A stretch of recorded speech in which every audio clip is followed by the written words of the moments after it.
All right, and it says we're live. Unfortunately, because I am me, and it's just the way it is, I don't have the intro music. I should have it saved on my phone, but I don't.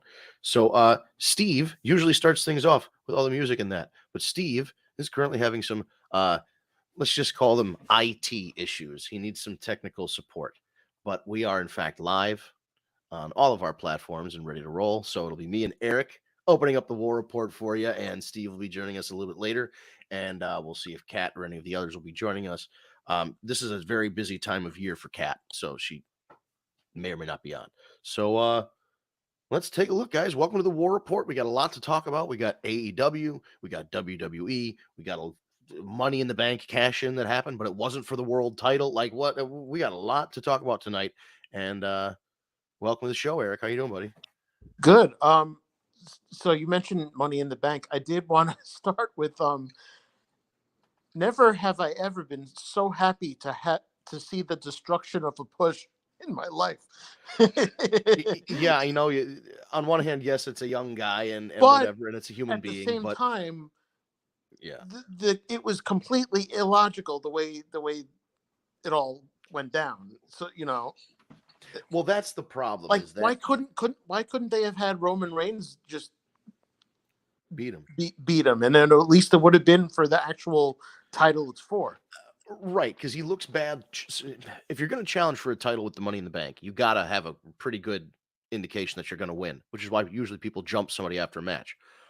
Challenging for not the world title makes you kind of look like a loser, and then losing to the U.S. champion anyway makes you look like a loser.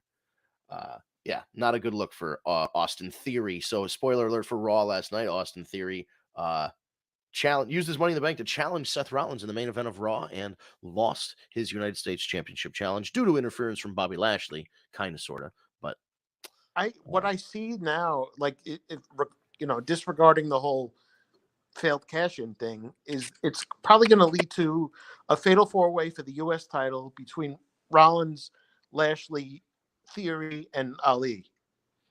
oh yeah, for sure, this looks like it's probably going to be like a four-way. What's up, Kevin? Thank you for joining us tonight. We got Steve in. Steve, we opened up the show.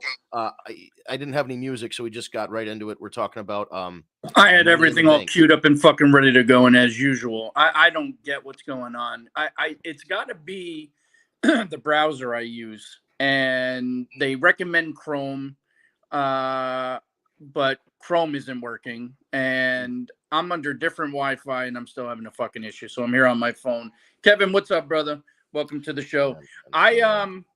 If I ever get my system running, I'm gonna just jump in with some fucking music because I had some music ready, and I'm fucking annoyed. But I heard you guys mention Raw. I really think we need to start with Crown Jewel. Yeah. Oh yeah. I guess we do. And I'll go ahead first, and I'm very curious to hear opinions. I recently, I would say the last 2 or 3, I've been really big fans of the show, the production, the matches, and even this time, I will say the production is the production. They do a fucking great job. Especially knowing that there was a massive threat of an attack, and they still, went with it. Whether or not that was the right decision, obviously it was, because nothing happened, thank God. But yeah, fortunately nothing happened. But I will say this: the matches I thought were good. I do. Overall, I think the matches were great. Some of the finishes, though, I have a fucking issue with. Yeah. So right off the bat, let's go into it, and they opened up with Brock and Lashley, and somebody said to me, man, how far has Brock fallen that he's opening the show? Let's get one thing straight. When you're a booker and you're booking a massive pay-per-view show like this, really, I shouldn't even say that. Forget a pay-per-view. Whether it's Raw, whether it's SmackDown, whether it's NXT, whether it's AEW Dynamite, whether it's Rampage, a great show has a solid open and a solid finish. You sure. want to take it home strong, and you want to start it strong. The opening match is almost just as important, if not more important, than the main event, because you Right. have to get the people up and going right off the bat. You know what I mean? You have to get these people to jump and say, holy shit, here we go. What better way to do that than Brock fucking Lesnar? So, in my opinion, the right move, because let's be honest, Roman Reigns, Logan Paul was your main event, as it Absolutely. should be. It's the world World title. title should be, yeah. And I've always, had that. If your world title is not the main event, there's a problem. There have been some exceptions, and I've agreed to some of those exceptions. But overall, your main event should be your world title. Roman Reigns deserves the main event anywhere he is. Yeah. He's your attraction. But here's the other thing, Steve. We've all been to a WrestleMania together where the first match was Brock Lesnar. It was Brock Lesnar, Seth Rollins. And why do you think that is? Because Brock gets the bar set high. And it sets the stage for the rest of the night. Right. I don't think that was a bad call.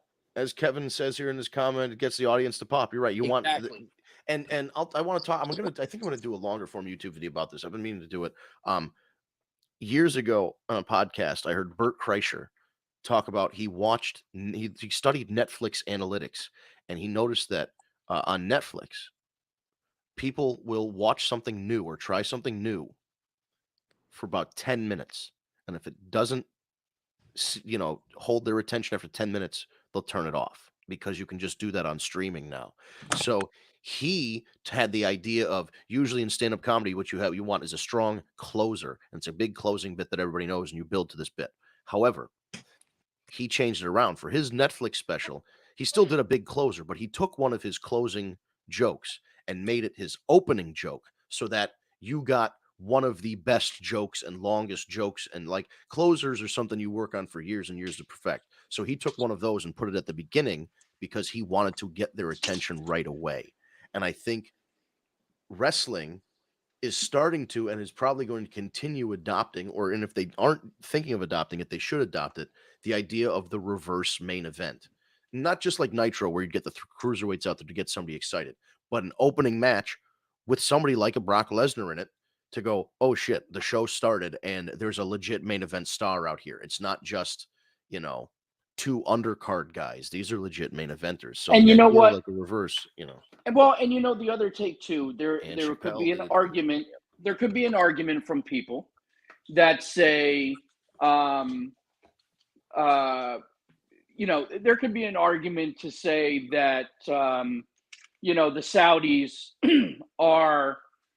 are so far away that would they really care or know the difference or this and that? But the reality is they are so much a part of the WWE quote unquote universe as everyone else. It always blows my mind that these kids know all the chants. They know all the catchphrases. There's the whole night they're chanting holy shit. Like things like that you wouldn't necessarily expect. They watch the product, which is why this show is always such a huge success. And I get it. People are, it's Saudi, they're horrible. What they do is horrible. And I mean, we could go on and on. We all know what it is. But at the end of the day, the kids over there are not a part of the problem. The kids over there are fans of the product. And they have a right to be a part of the show. And that's why I seem to be one of the few that doesn't have an issue with this yearly show. There could be arguments made for both avenues. But at the end of the day, the kids are not the problem. And the kids love the show. They chant for the heels. They chant for the faces. Because at the end of the day, they don't get to see it all that much live. Right. They get it once or twice a year. And this is a big fucking deal. So I officially enjoy and look forward to this show every year. Kevin says they watch WWE and are part of the universe. True fans over there, 1,000%. I agree wholeheartedly. They are true fans. Oh yeah. I mean, The fact is they're standing there chanting Usi. You know what I mean? That just shows you they're watching weekly. For sure. And I love the dynamic. I love the production. I love everything about it. But again, I go back to the finishes. We start off with Brock Lashley, which not only did they open with these guys, but the match started before the bell rang. Outside, Bobby goes in for the kill early. Bobby Lashley dominates more than half of this match. And it was a great match up until the finish, which, listen, you're going to have finishes that come out of nowhere. It's going to happen in pro wrestling, and that's not always a bad thing. But to have Brock in the submission hold, to then walk towards the buckle, jump, catapult himself off the buckle, falling back onto Lashley into a 3 count, to me, ruined that match. And it's not to say that every time there's a horrible finish, it ruins the match. But to me, in this case, it did. Yeah, it definitely has the potential to ruin the whole match. Even Kevin agrees that the finish made him mad. It made me mad too. It really did. It was short, which even that, I mean, listen, they had 8 matches, I think, to get through. So I'm not even so mad about that. But more so, that finish should have never been, because Bobby wasn't in as rough of shape as Brock was. He should have been able to kick out. The only reason they did this finish is to set up a third and final match, which I got to imagine is going to happen either at War Games or they're going to string it out till Survivor Series. Well, that's one and the same. Rumble. Thank you, Rumble. Am I not okay with that? I'm okay with that because I think those two have great chemistry.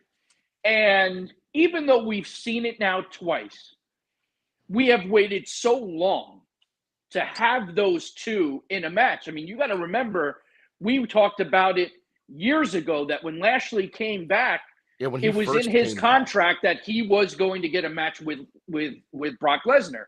And they're two humongous guys, and it works. The chemistry's there. And I said it last time when it was Brock Roman, and I just want to say it again. People that stand there and say Brock can't sell or he won't sell, he sold the fuck out of Bobby Lashley at Crown Jewel. He'll sell if he likes you, dude. Well, that's just it. If he believes in you and, he really sees something. For AJ. Yeah, he will sell for the people that he thinks are worthy of him selling for. And quite honestly, when you're the caliber of Brock Lesnar, you can fucking do that. And I'm okay with that.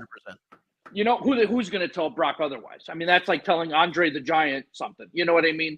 So, but again, to me, that finish sucked. And I know a lot of people agree. It's not just about me. But that was the first thing that stuck out. I'm thinking, wow, they're starting off on a strong note with these two. It started strong. The middle of the match was strong.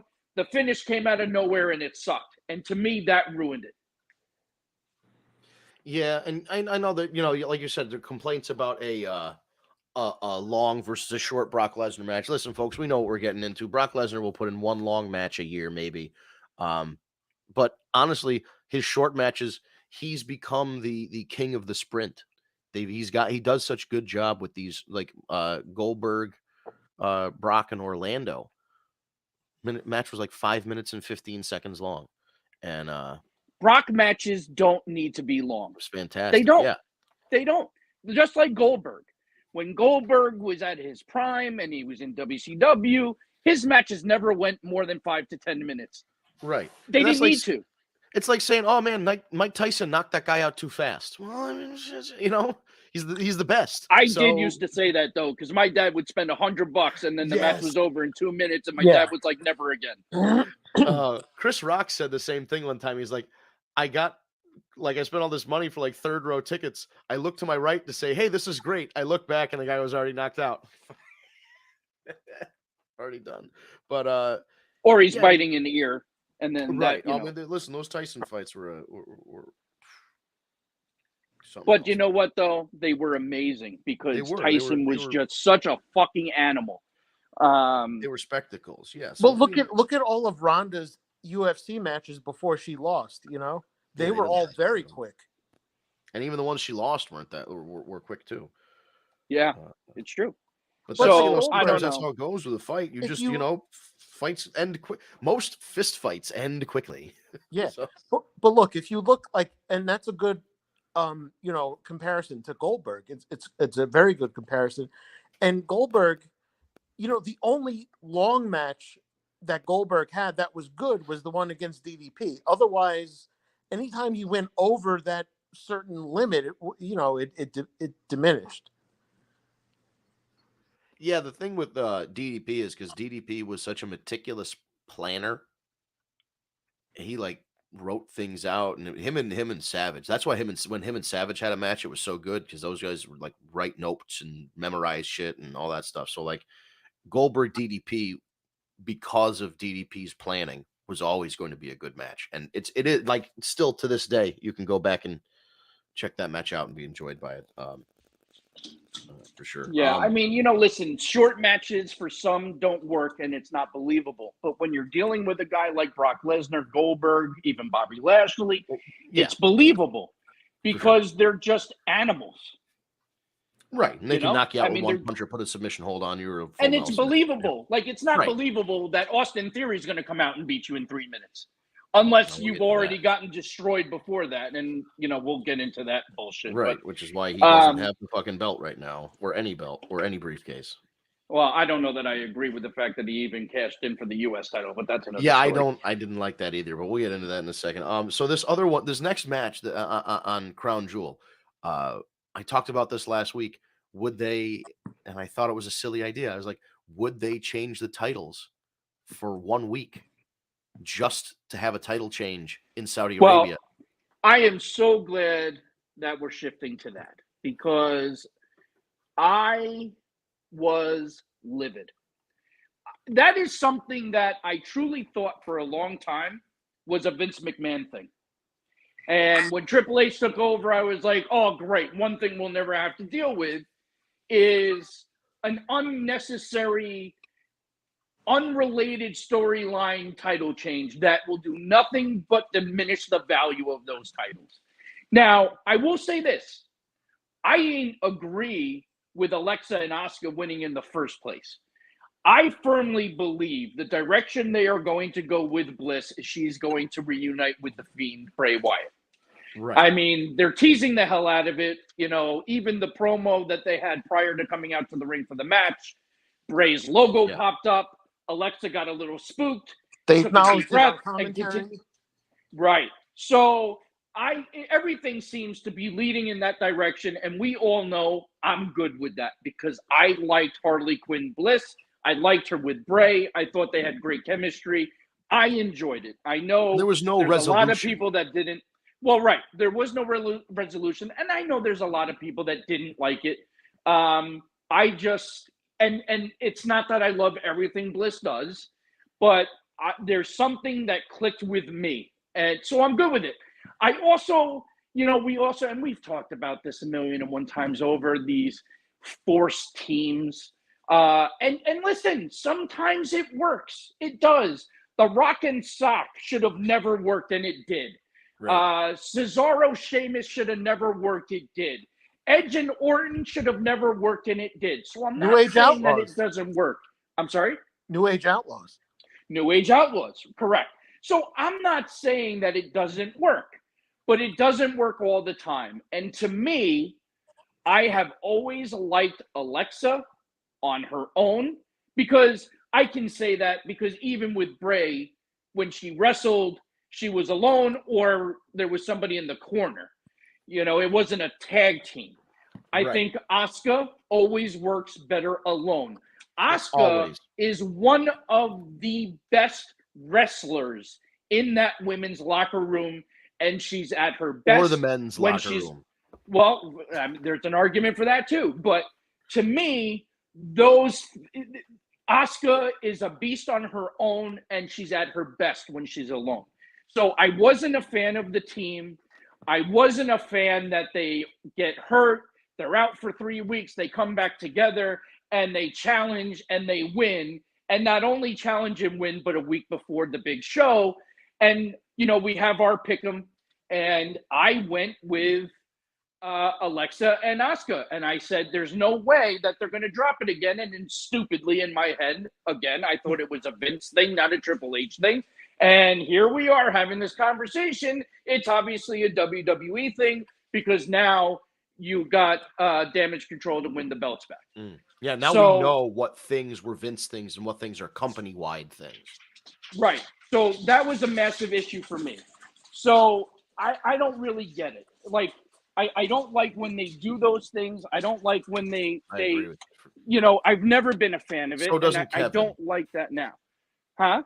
Kevin agrees with you too. Yeah, I mean, it's just,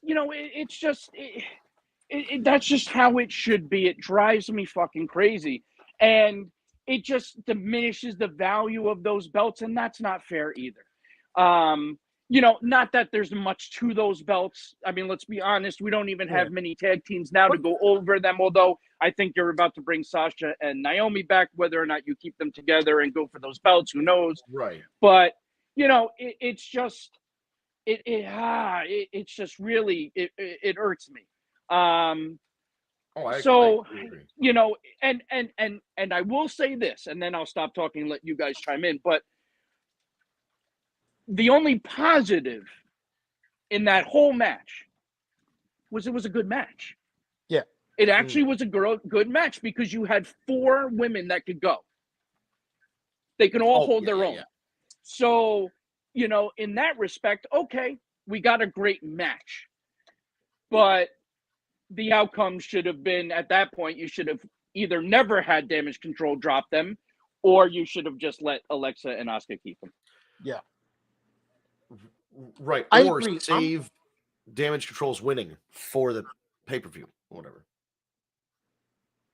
Yeah. Or they should have just kept that, the match between the two from, don't have it before, on the Raw before the show. Wait until the show and do it, and I'm with Steve as far as me, I hate hot potato reigns, and so my thing is either keep them on the new champs or they shouldn't have won them in the fucking first place. Right. Yeah, it's just a weird. Well, it always goes back to. Well, it always, it always goes back to. WWE puts themselves in these situations. They do. It's almost like they're their own worst enemy in a lot of ways. Themselves into a corner a lot. Every time. Yeah, and it's just stupid. It doesn't make sense. And if it doesn't make sense, why are you doing it? You got me, Steve. I know. I mean, look at Bray versus Rollins in that Hell in a Cell. God. Yeah, that was another one. You know what though? Well, but let's be careful with our choice of words.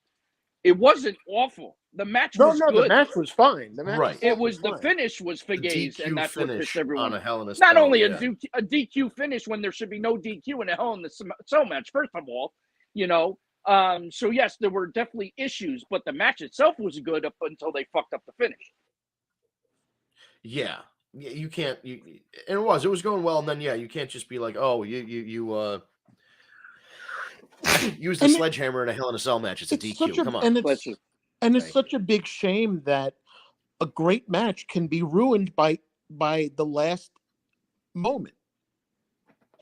Well, unfortunately, the finish is a very important part. Yeah, I mean, it's unfortunate. You're right, but it is the reality. A finish could ruin what was a phenomenal match. Can you imagine Can you imagine if Hogan Andre at Mania 3 went any other way? Yeah, right. There's certain things you can or can't do. It's Well, look at a big example is Sting Hogan Starrcade. Oh, they really over-engineered that one. Yeah, that was. You're right. That's the prime example. I think. Shit. Yeah, I don't know. I think the women's division. I don't know.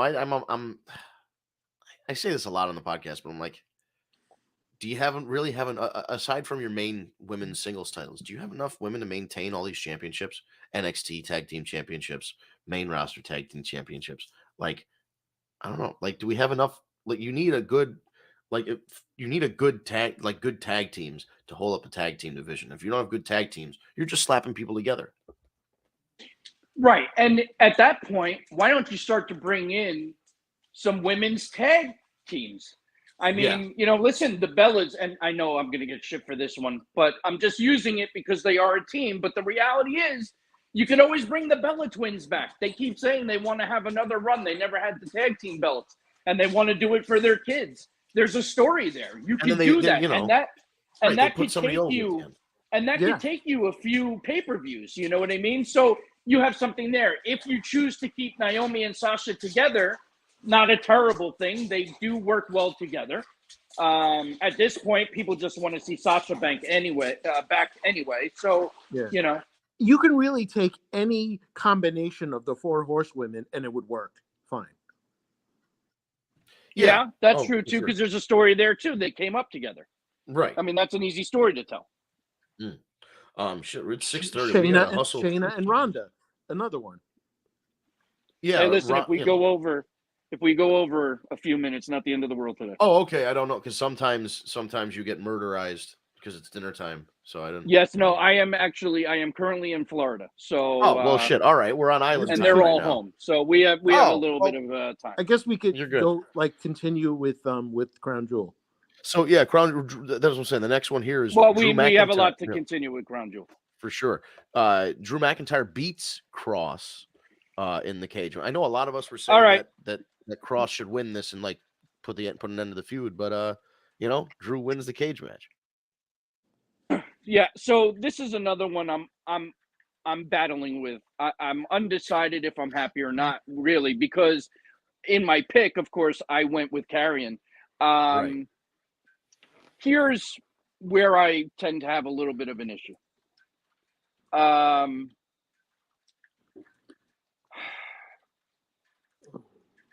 I almost forget that Karrion's gotten over the last 2 times that they've, kind of been together in the ring. So I guess the reality is Drew's got to get a victory. Right. But I think that's what it boiled down to. He's been losing too much. I get that, but then to me, this kind of hurts Karrion a little. Yeah. It doesn't help him right now. No, and then does that mean that this feud is continuing or is it over? Because this was supposed to be the finish. Right. They took, and they've already had, and this was the second stipulation match they've had. So you can't then end it if it's going to go to another one. You can't then end it without a gimmick match. But I think, unfortunately, it's a situation of they put 2 guys together that neither of them could stand a loss. You know what I mean? They do that a lot. Unfortunately, with these 2 guys because you just brought back Cross. Think about they've been rehabbing Drew. Yeah, think about almost every match that Bray Wyatt was in, where he was one of those guys that couldn't afford a loss, but ended up losing more so than he should have. It felt like every pay-per-view. There was a point where being a Bray Wyatt fan was so painful because he was doing all this great stuff with the Wyatt family, and they're just like, nope, you're going to lose to John Cena. No, all right, you're building momentum. Yep, you're going to lose the Undertaker this year. You know what I mean? It's just like, oh, fuck, dude. I definitely get both points, and I see, Steve, why you're conflicted as far as, the finish of this match. But I also, at the same time, I related to something like, remember when there was that Rusev versus Jack Swagger match, right? It was a flag match. So it wasn't, so Swagger didn't get a pinfall. He just got the flag first. So it really didn't do anything, for Rusev to lose. Rusev still came out okay. Right. And that's kind of the shortcut and that's a Vince McMahon thing. At the end of a feud, like this, we'll get to it in a second. This fucking Bianca match, that finish stunk on ice, but it's one of those finishes where you go, oh well, Bianca won, but Bailey didn't really lose. Bailey's got a way out of this or a way to have an excuse to get a rematch But I because, feel like, you like know they what I mean? do that way too much. They do. No, it is because they did it with John Cena all the time. How many times did John Cena win a last man standing match by like handcuffing somebody to the bottom rope or burying them in something? And it Oh, wasn't like, like that first return match against Brock Lesnar at Backlash. yeah, I he got to should have be never honest. won that match either. I got to be honest. I thought that finish was pretty fucking creative. It was different. I mean, we've seen finish? situations where I didn't think I didn't think it had enough juice on it. Like, I thought the spot didn't have enough juice on it to cause I a 10 think count. maybe it would have been better if Bianca did her finisher and Right. then wedged her in.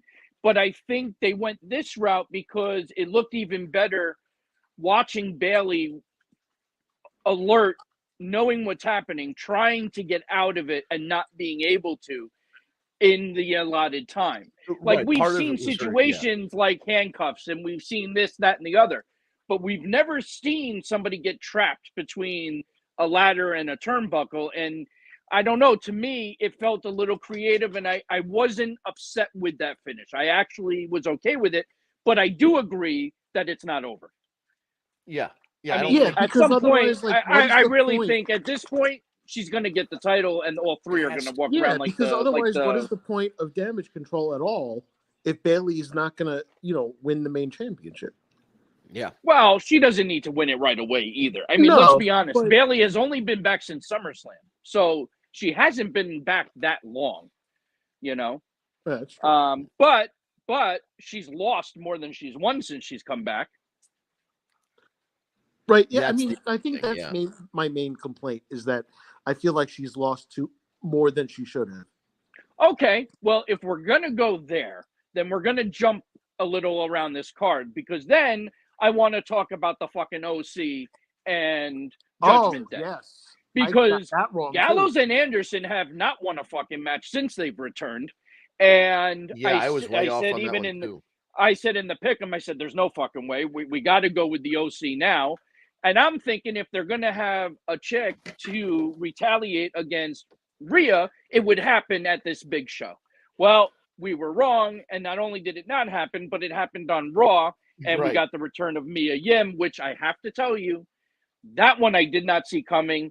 And I'm okay with it because I like Mia Yim. And if you use Mia Yim correctly, like they did in NXT, and not when they brought her up and had her join Reckoning or whatever the fuck they were called. Well, they did the same thing with Dijak. Like, now Dijak is like burning the mask and going back to being Dijak. Well, and everything I'm hearing, I'm hearing he's going to be Dominic Dijak. Dominic Dijak, yeah. So Triple H is going to make him Dijak. Go back to his ROH name and Mia Yim is coming back as Mia Yim, not coming out as fucking bullshit. Correct. And so for that, I'm okay. Now we have the 4-on-4. So now obviously we have the setup for War Games. And obviously there's no way in hell that the OC is going to lose at this point. But, yeah, man. I mean, there's no way. They're not going to. Crazy. It's crazy that they're doing, like, we're most of the show we're talking about people losing that shouldn't be eating losses right now. And I'm not saying that Bailey shouldn't be putting over Bianca ultimately, because Bailey's a little bit older than Bianca. Bianca's like the future of the division, and sure, put him over. But, like, to come back after a year and a half, 2 years of people waiting, and you come back and you're just eating pins, like, fuck. I don't get it. Let's see. So yeah, that the Judgment Day thing, Judgment Day OC thing really boggles my mind, because it does feel like the OC needs a win, especially they just got. But that's the other thing. Judgment Day just come off getting their asses beat a lot, right? Didn't, like, Edge and AJ Styles and those guys and Rey Mysterio beat them up until eventually they won the feud. But, like, didn't they kind of get beat up a bunch by Edge and Rey Mysterio? Yeah, but I feel like in the end, it always came down to Rhea being the reason why they didn't get the win. Right. Well, yeah. So it's been building yeah. to get a woman in there, you know. And if well, people they've got the think Ray and Dominic is over, they've got another thing coming. no, it's coming back. I mean, it's not. It's temporary. Like this is like the Bret Hart thing. I'll never wrestle my brother again, or whatever. You know, like that. It's Bret and Owen all over again. They're I gonna got get to to tell that. you though, I am liking Dominic as a heel more than I did with It, him as a face with Ray.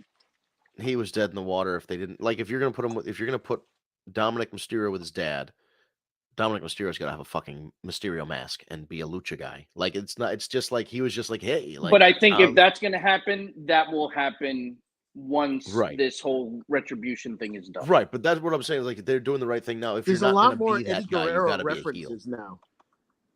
Yes. Well, the WWE shop now sells a Rhea Ripley "I'm Your Mommy" T-shirt, the That is exact same amazing. font, the exact same layout as That the is Eddie Guerrero. fantastic. Yeah. So they're really I'm leaning waiting into for the T-shirt that says "I'm really Dominic Guerrero." yeah, I think it's I think that will be the thing is like he has to Dominic is going to be Dominic Guerrero at least for a little bit and then eventually Latino like Heat, Dominic Guerrero. yeah, I think he really should like it would be such an I'll tell you easy what, it would be the only time I'd actually be okay with Vicky Guerrero coming back to WWE. excuse me. She's happy in AEW, but Yeah, so moving on from the Judgment Day OC thing cuz that's again we'll just see how that shakes out for Survivor Series War Games. The next match was Braun Strowman beating Almost by pinfall in 7 minutes. I didn't hate the match. I got to be honest. I think Omos losing to just one power slam was a little weird, but it is impressive to see Braun get Omos up like he was nothing and Oh yeah. did the power slam. I mean, I think the match could have gone a little longer.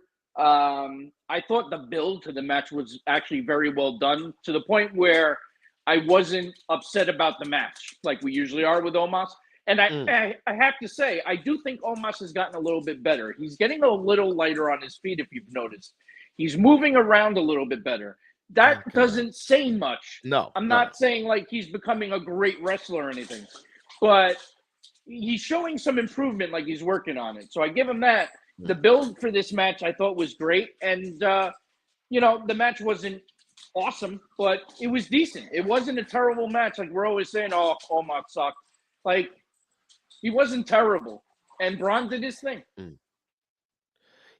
And Braun kind of got on Twitter and took a little victory lap for himself, and then people are like dunking on him about having a good match, and it was just like, but we had to figure this match was inevitable once Braun came back, yeah, because it was literally the monster's guy got to take down the new monster, that's right, and Vince saw Almost as the replacement for Braun Strowman. He got rid of Braun Strowman, and then immediately Almost was the next tall guy, like immediately. So yeah, it's a good easy story to tell there. I honestly still never understood personally getting rid of Braun It made Strowman. no sense to get rid of him. Braun, if anything, just improved time and time again, even with his body. I mean, if you look back when he was part of the Wyatt family when they first came out, he was still like boy. a power lifter. He was big and hefty and big and round. Yeah, but he got like so lean and really put in the time and effort to get himself in the shape that Vince would be normally proud of, and then you cut him, and it's like, and you never heard, at least I never did. Correct me if I'm wrong, but you didn't hear much about backstage drama with Braun. You never really heard defiance or anything like, not like you're hearing now. Like there's like Bray is a perfect example, right? Bray wanted more control. Bray wanted more say so in the direction and this and that, and it just got Vince annoyed, and and he lets him go. It just doesn't make sense because now you have Bray back less than a month. He has now dethroned the bloodline in merchandise sales. He's now number one. Wild. That's wild. And his videos on YouTube are tenfold everyone Millions and else. millions of views, like 12 million views in a day.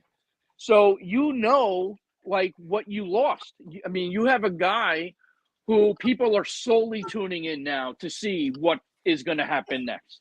You But know imagine if you still who? kept, like, if Braun and Bray never left, they could have had, like, some of the stuff in the middle of this last couple years that we didn't like because it really didn't feel. I don't know. There was definitely something was missing in the main event scene, and it was guys like that. You Well, need the showcase beauty guys the like that. Like beauty Braun of Strowman professional is a wrestling. right, exactly. That's the thing. It's a smorgasbord, and you need a Braun, you need a Bray that's spooky, or an Undertaker. You need Andre. You Well, need that like whatever. think about like the early days of the Monday Night Wars, right around when the NWO was around, and then you had the cruiserweights, and you had all these different things going on. You know, Yeah, all different tastes, and that's what's great about wrestling. I like, and yeah, I love that. Whether you like Well, the Japanese other stuff. thing. Yeah. Well, and it's you never say never, and that's the beauty of this business is Yeah. that somebody can be released today and back tomorrow, and if it's done Literally, correctly with the right vision and the right writing team, and you have the right talent like Bray, nobody can do what Bray does. No. It's the way he speaks. He can captivate and pull you in, and the story writing for him since his return has been sensational, and it keeps you guessing week after week. You want to tune in to find out if we're going to find out more about Uncle Howdy, or who this woman is that flashed in the latest promo, or all these things. It keeps you. It's being so well done. It's great television, and Bray, nobody else can do it better than Bray. Yeah, he so apparently the woman, whether or not it becomes another character or someone else like Alexa, the woman they're using is Micah. Uh His sister. His oh, sister. yeah, his sister. Yeah. Yeah. So the one they were using is Yeah. Micah. And they've used her Which, in before a in other scary promos. way, she looks just like Bray, but a female version. And she's Right, not her ugly. I'm not saying that, but three of them you can tell. look. Yeah, you could tell There's a they're big all family Rotundo. resemblance for sure. Yeah, dude. Kevin even says her Bray's a mastermind. That's what it is. It's not just the wrestling stuff. It's other creative things. Like this is a thing where you can make movies or TV shows or comic books or something out of it. And he would be the guy to like write it or come up with the idea for it. But this is the difference too. You have somebody running the ship that is open to hearing other ideas and actually using them and taking it. Bray has a lot of influence on where this is going, and that's what's different now than it was when Vince was running the show. Yeah, that's definitely, we've heard, you hear stories about Vince McMahon not being aware that the Pirates of the Caribbean movies are popular, so he didn't understand why Paul Burchill was dressed like a pirate, and was seeing movies 10 Or and 20 didn't know years that after. Razor Ramon Right, was based didn't know on Razor Ramon. Scarface. Yeah, Yeah. exactly. That's there's just famous stories of Vince McMahon kind of being for lack of a better term, out of touch as an older guy, or just like not even an older guy, as a guy in his middle ages who could still keep up with relevant stuff. He was wrestling was literally his life. What about the whole another- Jim Ross having to explain to him that Asian women were in the whole thing with Gail Kim? Yeah, with and it's like, excuse me, Mr. McMahon, I want to let you know that Asian pornography happens to be very popular on the internet right now. Like, Asian pornography? What are you talking about? You mean those guys with the little dicks? He's like, no, sir. Like, no. Choppy your pee-pee. Yo, he literally wasn't gonna hire Gail Kim until he heard that Asian porn was popular. What the fuck? I mean, look, boy, did they misuse her. They should have Carl Anderson. Always. They should have Carl Anderson go back to saying he has a hot Asian wife. That's so funny when he does that. That hot Asian wife thing is pretty funny. Then sometimes they rile people up to sell tickets for like certain things. Like he was doing those streaming pay-per-views, like him and Gallows, and him and his wife, Anderson and his wife, like faked like, oh, Carl's cheating on me, this, that, and the other thing, and they like had like Instagram stories back and forth, like feuding with each other, like you cheated on me, I'm divorcing you, this, that, and the other thing. And it was all just to get people to check out their Instagram because they were promoting like a live streaming wrestling show. They're fucking carnies, man. So after Braun Omos was Usos One of the best defending matches of the night as usual. yeah, you it was, knew you this know, match was going to be awesome. well, of course. I was just going to say that, Eric. You took the words right out of my mouth. You have Jimmy and Jay, who you know are great, and then you got Ridge Holland and Butch, and you knew it was going to. If you had to guess how this match was going to be, if you had the picture in your head, pretty much match what was on screen. But in this case, it's a good thing. They met a very high expectation of good tag team wrestling. Yeah, it was one of the best matches of the night, and even the finish was good. Yeah, and even though it was a no predictable objection. finish, that's not always a bad thing. Right. Because let's face it, no one's beating the Usos right now. We know that, and that's okay. But as long as we get a great minute, They shouldn't, match, because quite frankly, they are the best tag team in that company. yeah, Possibly in any company. Yeah, they really are fucking good, and you can't ever take that away from them. They're incredible. The entire dynamic of the bloodline, even really from the start, has been great, and it just keeps getting better. And with Rikishi must be very proud. Yeah. It's unbelievable because, like, you wouldn't think. First of all, you just look at them, you go, "Man, I can't believe those guys came out of Rikishi's belly." Well, he was big enough. But you really would if you had a time machine, you went back to, like, early 2000s, and you told yourself, "Hey, Rikishi over there, who's dancing with those two goofballs, he's gonna have two sons that are like phenomenal tag team wrestlers." And you'd be like, "Get the fuck out of here! What are they gonna be two?" Like, you would assume Rikishi's kids would just be two big fat Samoans, not two in shape, looking like football player gonna run you over kind of guys. It's amazing that they didn't just go the Samoan Savage route. They did their own thing with it. And let's be honest, who would have thought that the whole dynamic between all of them and Sami Zayn would have worked? But it does, and it works great, and it's Sami is such a great part of the whole thing. Oh yeah, Sammy also, he's like the little sprinkle of, like, that was the spark they needed to continue. I feel like this is something that's going on for so long. Yeah, I feel like this is something that shouldn't have worked but does. Sami Zayn is just absolutely incredible. Because we kind of talked about where's this bloodline thing. It almost felt not stale, like it was just going on too long. And now Sammy's kind of breathed but then you know what? That's true. But even besides Sammy, they did bring in Siko, whatever the fuck his name is, the other brother. Solo Sikoa. Huh? Yeah. And he brings a different dynamic too, because he's like generally very serious, unless like Sammy has them all, breaking character like he does. Yeah.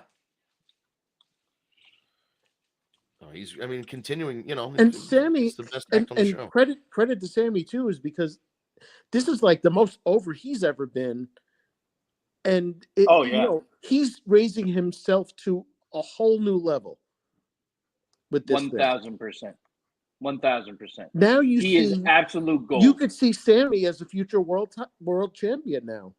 I mean, I even said it last week. The fact that he can get a serious segment and get all of them to break character at once is just talent in itself. I mean, he's just really that good. And what's even better is he's just as good in the ring. And that's the important part, really, is that Sammy can back it up. He might not be the biggest guy especially compared to Roman Reigns. He's tall. He's very tall, but he's lankier. He's skinnier. Look at those matches he had with Cesaro back in NXT. Jesus. Yeah, for sure. Also, Kevin checked in a little bit. He wants the New Day to get the tag belts due to their belt holding legacy. Yeah, but with this whole thing with Big E has kind of, the group works better as even though Woods and uh, you know, Kofi are good by themselves. The the It's missing only without the third guy, the man. only way that happens is if it's only for one pair of the belts. Yeah. Right, for one pair, right, that would make sense. Them They would break off the belt, kind of like what they should do eventually with Roman, split the belts when they want to do this. They should split the belts. Kevin also Kevin checking wants in. the New Day. Yeah, Kevin wants the New Day. And then Sammy is a comedic timing genius, which yes, Yeah. definitely is. I mean, if you haven't watched some of his stuff with uh as El Generico, it was great. He played a luchador, and like there was a thing, like the whole thing was like the luchador didn't really speak English. He just said like the word Yeah. "ole" or whatever. And one time, Colt Cabana got El Generico to cut a promo, and he's like whispering things to say in his ear, and Colt Cabana's like, "Here, just say this," and And he he goes, was he was and so he was funny. also the perfect foil for Johnny Knoxville. Oh yeah, yeah. For that was the guy to set up for If you Johnny watch Knoxville. if you watch the Stone Cold podcast with Sammy, they discuss like in detail about that whole match with Johnny Knoxville and how like he's very proud of that and stuff like that. Oh yeah, he talks about that as if it was another part of like Johnny Knoxville was very careful of spending a lot of time and care to make those stunts turn out properly on Jackass. They don't just go out and do like they plan this shit out. So like he planned that out just like planning out a scene in one of the movies, and it came out. That's how it felt. It came off like a scene out of a movie with all the different traps and this And and that I'll and and I'll stuff be like that. honest, I really didn't get on board until I watched this podcast with Sammy actually explaining it and why it was so good. I'm like, you know what? Let me go back and watch that, and I got a new appreciation for it. Right. Now that you kind of understand more now about Sam, like the Jackass thing almost would make sense doing it this year because now you got to see more. You got to see way more of Sammy's But personality it's and like, stuff. it only works with certain people, and Sammy was the right one. Yeah, for sure. Like, yeah, Sammy is the perfect choice for this right now. Kind of like Kevin Owens was kind of like the perfect person to put against Steve Austin. Yeah, right. And that, yeah, because that's kind of the guy that you wanted to be with him. So they paired that. In hindsight, they ended up pairing that stuff together well. I mean, Owens was always a good match with Austin, but like you really didn't. You didn't understand the Sammy thing until you saw it. It was like, well, Sammy and Jackass, all right, whatever. And then it comes together. It all came together at the end. Uh, um, And I hate to say this because I know we're getting to the main event here, and I hate to say this, but I can picture the Paul brothers being the tag team champions at some point. I don't necessarily see that, but I do see WrestleMania maybe mm, Usos versus the Logan brothers for the belts because Logan, well, we'll get into the aftermath, but it does bring us to the main event. mm. Our main event, I mean, not exactly what we predicted because we all said if Roman Reigns is going to wrestle Logan Paul, it should be a quick match and Roman should win decisively.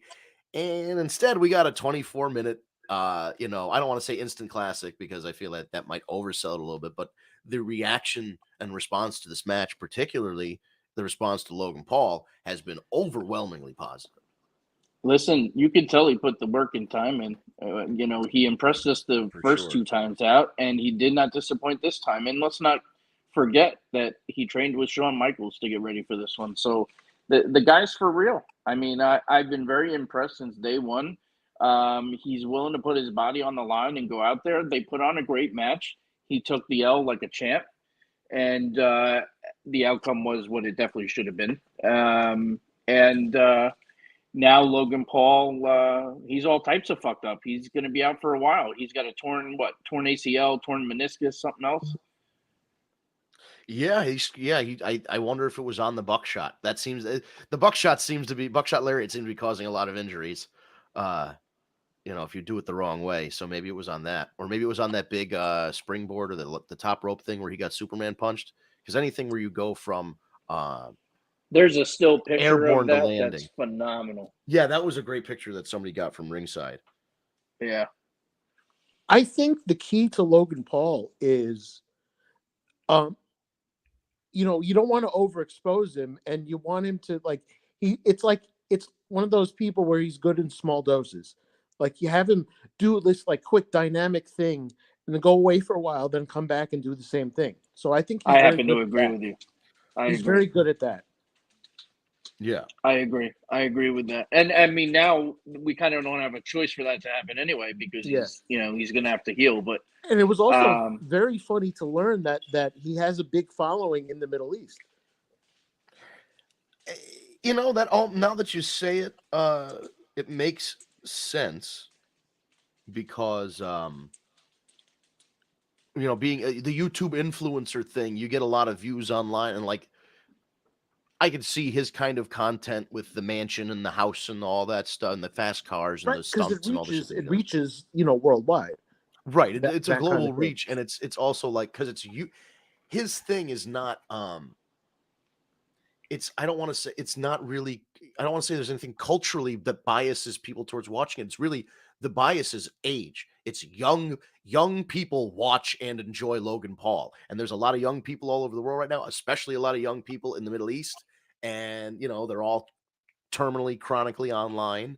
And yeah, his content speaks to people several decades younger than us, but they tune in large amounts.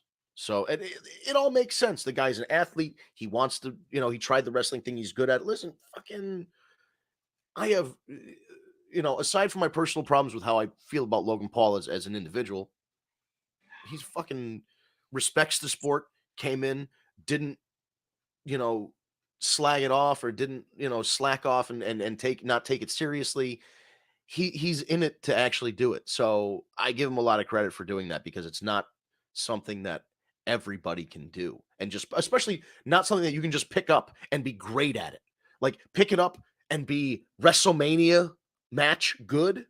He picked up pro wrestling and immediately had to be WrestleMania match good. The only two people who have done that are Ronda and Logan Paul, and I give them both a tremendous amount of credit for it. yeah, absolutely. I mean, you really, it's beyond impressive. I mean, it's not an easy thing. It's you either get it or you don't, and they get it. And they're willing to put the time and the effort in to prove that they're, listen, they know, not like the others where they had to fight and claw, and some of them eat cans of tuna every day and live in their cars, to make $20, and then drive 2 hours to the next show to make another $20. These guys are coming in, wealthy, young, and are getting an opportunity that people only dream to get. So it's nice to see that they're taking it seriously and they are putting in the work, and you got to give credit where credit is due. Oh, for sure. They really I mean, it's amazing. And Ronda now, I mean, she made a whole second career out of it. Theoretically, being a world famous athlete with sponsorships and all other kinds of stuff and UFC, you know, accolades. I think she really has to, you know, she didn't have to work again in traditional sense. She's out there and she could have just said, "Hey, I'll do Brock Lesnar's thing. I'll come out once every couple months and wrestle." Ronda's like, "No, I'm a hustler. I'm going to go out there and I'm going to work full time." And Logan Paul, even though he's coming in and out, when he's around, he's spending, you know, he's there. He's there for weeks at a time, months at a time, works his match, and then, you know, goes away to do other stuff. So, you know, as much as I want to really hate it, I only kind of hate it. So it's the biggest, you know.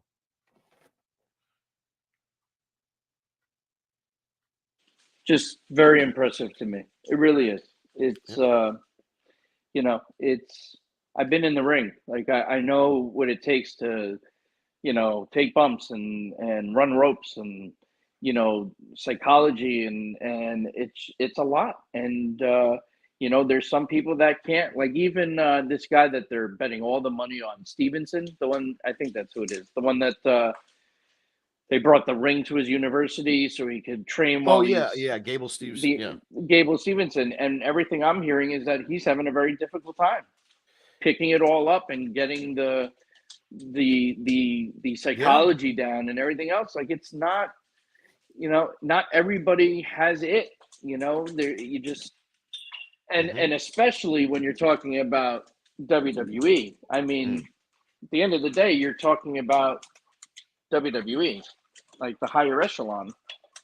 It is what it is. Right. And there's a certain expectation, and it's hard to put it because you go, oh, well, this guy's an Olympian, this, that, and the other thing. You go, well, he's the next Kurt Angle. And it's like, nah, Kurt Angle was the first, last, and only Kurt Angle. Nobody came in and picked it up as quickly as Kurt Angle did, as fluidly coming from that background. Now, Logan Paul, I know Logan Paul is coming in and kind of like, I don't want to say proving that wrong, but like he's another one that just picked it up very quickly. And who did? Logan Paul is just it was different. I mean, it helps that he's athletic, but right. They didn't take Kurt Angle and then immediately put him in WrestleMania, though. You know what I mean? They had him work some indies, they had him work some other stuff and build up. Same thing with Bad Bunny. We didn't expect that from him. No, but he delivered. Yeah.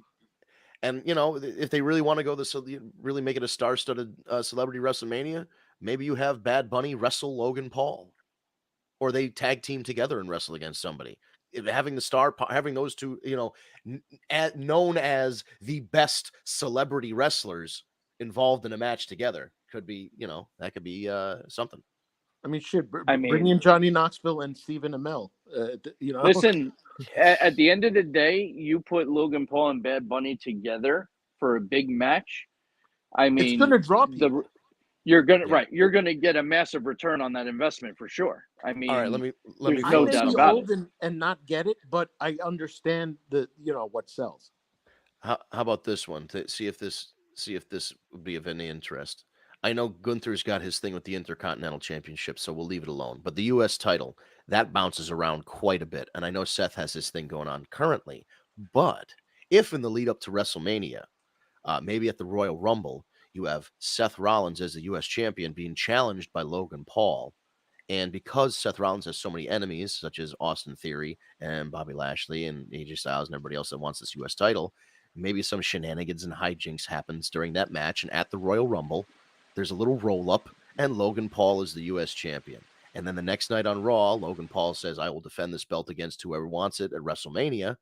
And a fucking Bad Bunny song comes on. Bad Bunny comes down to the ring with his entourage. You got a stare down, and you've got Logan Paul versus Bad Bunny for the U.S. championship at WrestleMania. And the two entourages brawl. That would be cool, right. too. You got the Logan Paul, you got the Paul brothers on one side, you got Bad Bunny's entourage on the other side, and you got a big pull apart. I just wrote you a multi-million dollar check, WWE. Let me put it that way. I know nothing about either of these guys. I know like a baseline about both of them. But like, that's money right there. That is printing money. Oh, that's a ridiculous. I mean, everything is about internet presence, right? And if anyone's got it, it's you put those two together, it'll be insane. So, and everything I've heard is Bad Bunny would love to come back and do this again. He had such a great time and he was good at it. So why the fuck not? Right. Did we want to? We're past the top of the hour. Did you want to talk about Austin Theory? Because we got a couple. Like, do you want to talk about anything? We can talk about. We got a few. What do you want to talk about? Raw. All right. So real quick here, just to break it up a little bit. Then we'll go to Raw. Kevin said a couple minutes ago, how do you feel about Cabana coming back for AEW? I know Punk was fuming. So apparently, that was. To me, that was a straight jab. And it makes it very clear that AEW is planning for a future without. Well, I think that's but that's inevitable, right? I mean, I don't think there was any even talks. I haven't heard one thing remotely sounding like he was going to come back at all. It just stinks that these guys can't go, oh shit, we did this, like we had this real life falling out. We could turn this into money and bring this to the screen. And yes, like CM Matt Punk, Hardy and Edge. Yeah, right. And CM Punk, you're a real life asshole. But if you see money in this, then let's do it.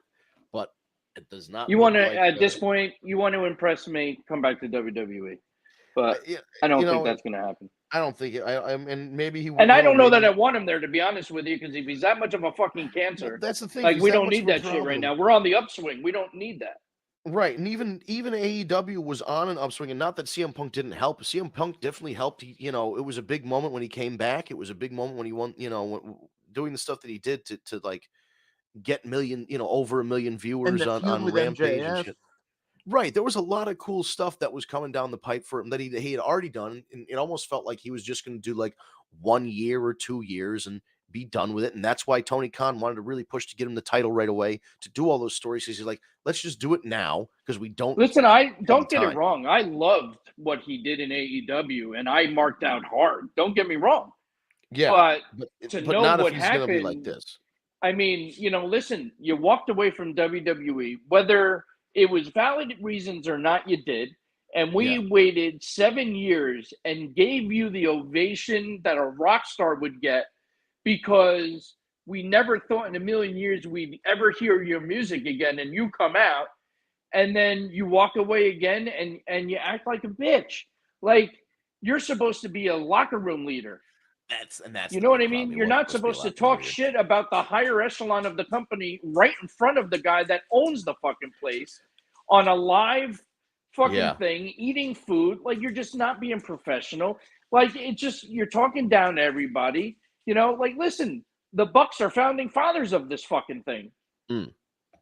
And speaking of Like, come them, on, dude. they've so it seems like they have filed a trademark for the Young Bucks have filed a trademark the name the Wayward Sons. And if you've been seeing kind of the stuff they've been doing on AEW TV, they're showing clips of the Elite, and then like they're like having a Thanos snap kind of thing, and they're gone from the clips. So they're telling a story of like Kenny being removed from all this, and then they show the Elite logo, and the Elite logo kind of fades away too.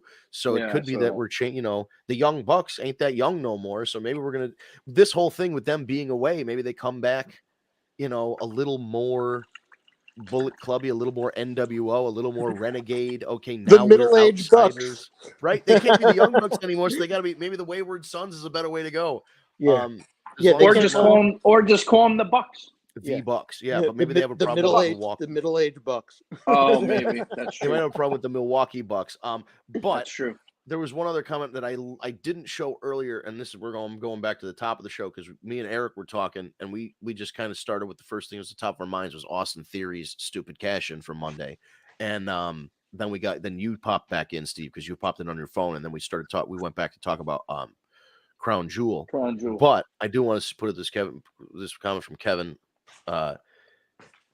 They were itching to get that Money in the Bank case from Austin. I'm glad he sucks in WWE. He was good on the Indies. So let's address this whole thing because me and Eric did talk about it for a minute or two. But like, I will say this: Triple H is obviously not as big of a fan of Theory as Vince McMahon was. That's obvious. Yeah. Not only did you have him cash in on the U.S. title, but then he loses. I don't know what it is. I see a lot in this kid. I think he's got it. Like he's got the look. He's good in the ring. He's decent on the mic. I just think it was too much too soon for him. And I think this might be Triple H's way of bringing him down a notch and making him earn his top spot and get the crowd over, whether it be heel or face. I don't know that I love the gimmick. It's like it's an extension of Tyler Breeze that we had. Like I don't need the cell phone and the pictures, and like I'm getting kind of over it. Right. That's kind of become it's just become a stereotype. Oh, you're an influencer. Like when there's no character, like even on TV, they do like with other like dramas and comedies and stuff. Oh, we'll just have this person be an influencer. So they always take selfies and talk about Uber and Instagram and shit. Like whatever. But like the Miz already does all that shit by himself, Right. And now where's that? I guess we'll talk a little bit about that. And we'll wrap. Where's that going now? Because I saw online speculation that maybe this whole storyline was going to be a little bit different if Ciampa wasn't injured, because then there'd be more interaction with Gargano and Ciampa, referencing their time together as a tag team. I mean, that makes sense. I get that. But Gargano has a lot of history with Dexter Lumis. True, you're right. So it's he was like his, basically his son-in-law, kind of in NXT. That's what they call. Yeah, they were calling him the son-in-law, for sure, for a while. But what was the revelation that the Miz initially paid off Dexter? Oh, I don't know. To attack him, and then it got out of hand because Miz couldn't pay him anymore or something. Oh, all right. Well then, all right. Kevin, yeah, they're teasing like that, but then it's like Lumis is back to collect his money that Miz never paid. It's a whole thing. I don't know which way they're going to go. I think they're at a point with this one that it could go many different ways, or they could just like pretend it never happened at this point too. Because, and I like Dexter Lumis, but I don't know. I never was blown away by the guy in NXT. I'm not so like, all right, so he's stone cold faced and he bugs his eyes out. Okay. Like, and I never liked him in TNA years ago when he was Samuel Shaw, and he had a storyline with fucking Santana Garrett back in the day. Yeah. So he had a storyline where somebody broke into his house. I think it was maybe Eli Drake. He's like, "What are you doing in my room?" And he had like crayon drawings, like really children's like crayon drawings in his room of like some wrestler he was stalking. It was all very weird. Although it was kind of a precursor to this. I do have to say, though, I did enjoy his relationship with Indy Hartwell. I really did. That ended up being good. I was skeptical about it. It ended up being good. Did nothing for me. And then Kevin's comment, Triple H doesn't like Austin Theory much. Nope, I don't think so. At least not as much as McMahon. Like, I have mixed feelings about that whole thing, mainly because, like, first of all, I never have been so happy to see a push destroyed, but at the same time, it was completely illogical, and for them to have him go for a fucking mid-card title, Yeah, I don't like. I mean, I think that's a first. For it. Yeah, that is a first. I think that's a first that it wasn't a world title. I mean, even if it was the NXT title, I mean, at least it's a world title, right? Yeah, it seems like a waste of time to get the US They title. Actually at Halloween Havoc, they did have like Theory come out like during like, so you thought that might cash in on the NXT title. So they did. I would have been all right with that, quite honestly. Yeah, me too. They did tease that, but this was just so illogical. For a lesser title, and they could have just as easily had Roman himself beaten him clean, and lost the briefcase that way, Yeah, it's or like that idea we've had about him versus so and so for the briefcase. Right. Yeah, could have lost the briefcase to XYZ wrestler like Seth Rollins. Like last night, I almost felt like why. Last night they should have done one of those. Instead of him challenging for using the briefcase to challenge for the U.S. title, they should have done one of those winner take all matches where Austin Theory put up the briefcase and Rollins put up the U.S. title, and whoever wins has both. Yeah, I think they did that with RVD and Shelton Benjamin, I believe. Yes, yeah. And I think that would just be, it would be a way to kind of, if you wanted to get the briefcase off of him and still have somebody use it, you give it to Rollins. But here's the thing. I guess the scuttlebutt or the speculation is that they did this to resolve the Money in the Bank because instead of having a Money in the Bank pay-per-view, they're going to do Money in the Bank at WrestleMania this year again. Which I think is fantastic. I looked forward to the Money in the Bank match at WrestleMania more than I looked forward to the Money in the Bank pay-per-view. 100%. And you don't even have to do like that's the thing about Money in the Bank. You don't have to do a men's and a women's or respectums and a Raw and do all these different. Just do one that is WrestleMania worthy, and then later in the year, if you want to do another Money in the Bank briefcase show, live event, do the men's at Mania and the women's at SummerSlam or something like that. Yes, yeah, I like that. Spread them out. Yes.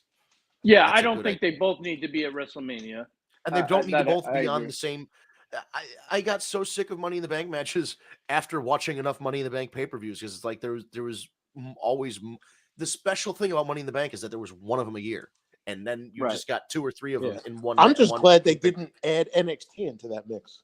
Oh yeah, you know they were itching for that NXT Money in the Bank ladder match. I'm sure with a black and yellow briefcase. But yeah, dude, like that's I'm if that's the case with Money in the Bank, I'll be very happy Now, to see it return to WrestleMania. Steve, I have a feeling that you're going to like what I'm about to say, and that one of my favorite parts of Raw was that Asuka and Io screaming to each other in Japanese was hysterical. I actually, unfortunately, I have not been able to see Raw, so I've only seen like clips. I didn't see that one, but if I did, yes, 100%, I agree because I love that shit. I think that's great. But now after this, I'm gonna have to go on YouTube and find that clip because I love when they do that shit. There's Yeah. nothing more badass when Asuka starts screaming and you have no fucking idea what she's saying, other than the fact that she's basically gonna kill you. So. Well, see, look, I have like one of my friends back in the day was Chinese, right? I'd go over to his house, and his mom was saying stuff, and it sounded terrifying, but she was just saying normal shit. So for all we know, Asuka's just saying normal shit.